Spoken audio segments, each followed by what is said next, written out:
নমস্কার, আশা করি সকলে ভালো আছেন। আজকে যে গাছের পরিচর্যার ব্যাপারে বলতে চলেছি সেটা হচ্ছে ক্যালেন্ডুলা।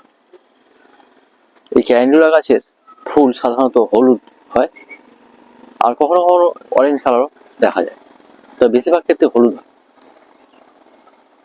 এই ক্যালেন্ডুলা গাছ দানা বীজ থেকেও তৈরি করা যায় অক্টোবর নভেম্বরের মাঝামাঝি।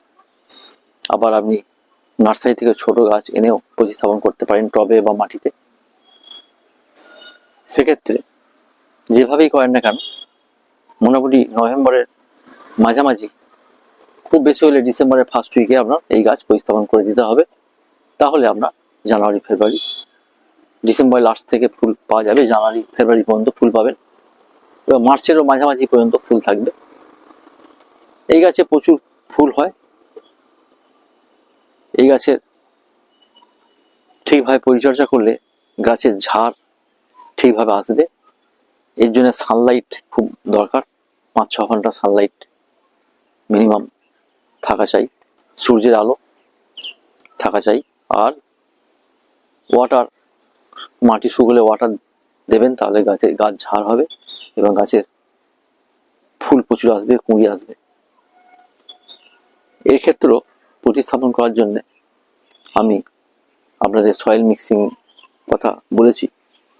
সয়েল মিক্সিংয়ের ক্ষেত্রে বাগানের সয়েল 40% ভার্মি কম্পোস্ট অথবা গোবর সার। গোবর সার মানে 6 মাসের সিজন গোবরকে তুলে যদি জমিতে ফেলে রাখা হয়, তাহলে রোদ জল পাওয়ার পর সেটা মাটির মতো হয়ে যায়, ডিকম্পোজ হয়ে যায়, তখন তার পাওয়ার অনেক বেড়ে যায়।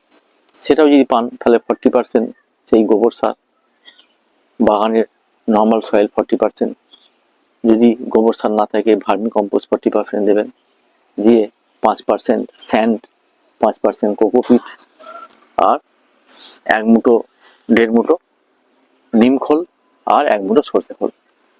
আর যদি সম্ভব হয় বোনডাস্ট সামান্য 2 চামচ, 2-3 চামচ দিতে পারেন।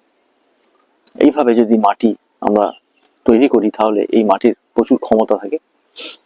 আর এটা এই মাটি দিয়ে যখন প্রতিস্থাপন করব 20 দিন শুধু জল দেবেন টাইম, কোনো সার প্রয়োগ করবেন না। গাছটাকে একটু ধরতে দেবেন, শক্ত হতে দেবেন। যখন শেকড়টা ধরে গাছটা গ্রোথ নেওয়া শুরু হবে, তখন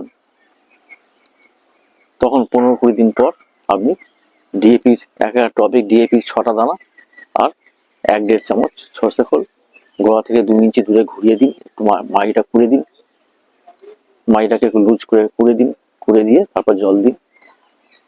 জল মোটামুটি খুব বেশি না,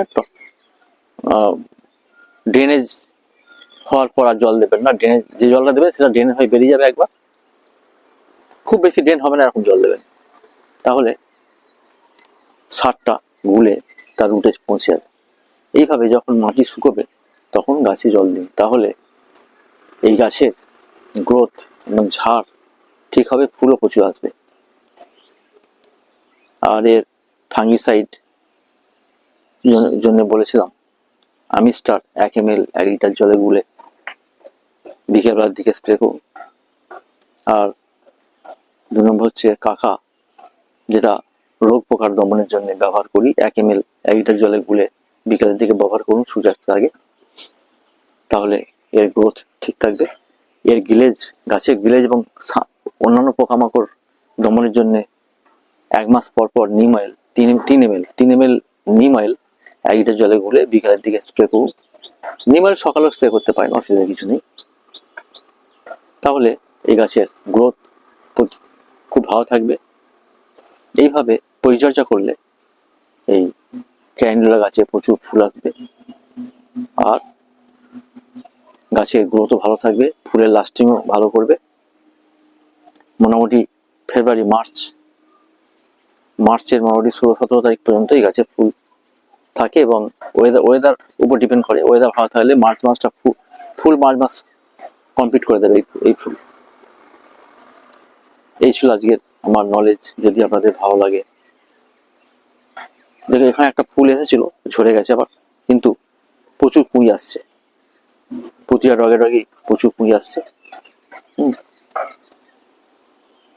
কচি টমেটোকে প্রচুর কুঁড়ি আসছে। তো আমি এইভাবে বিভিন্ন গাছের নলেজ দিতে থাকবো। আপনারা সাবস্ক্রাইব করবেন, সঙ্গে থাকবেন, কমেন্টসে লিখবেন। সকলের শুভকামনা রইল আমার। ভালো থাকবে। ধন্যবাদ।